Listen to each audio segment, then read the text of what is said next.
তো হ্যালো বন্ধুরা, 2021-এর লকডাউন শেষ হতে হতে 2022 শুরু হচ্ছে। আমরা ঘুরতে বেড়াচ্ছি। তো আজ সেই মুহূর্তে কিছুটা ভিডিও আমার কাছে আছে, সেগুলো তোমাদের কাছে দিচ্ছি। পুরো ভিডিওটা আমার কাছে নেই, কারণ তখন না ছিল আমার ইউটিউব, না ছিল ফেসবুক। আর ইউটিউব যখন আমি খুলেছি 2022-এর ডিসেম্বরে।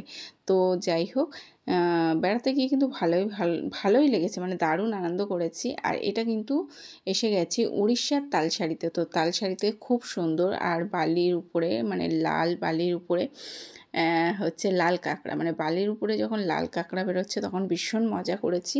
আর প্রচুর মজা করেছি। আর বেড়াতে গেছিলাম আমি, আমার মেয়ে, আমার হাজব্যান্ড আর বোনের সাথে, বোনরাও গিয়েছিল, বোনেদের পুরো পরিবার। আর প্রচুর মজা আনন্দে পুরো কিন্তু 3 থেকে 4টে দিন কেটে গেছিলো। তো সেভাবে তখন ভিডিও করতে পারিনি, তো জানতাম না যে ইউটিউব চ্যানেল হচ্ছে খুলবো কিনা। তো যাই হোক, যখন খুললাম তখন কিন্তু আর হচ্ছে এসব ভিডিওগুলো দিতে পারলাম না। এটা কিন্তু ওল্ড দীঘার বিকেলবেলার কিছু মুহূর্ত।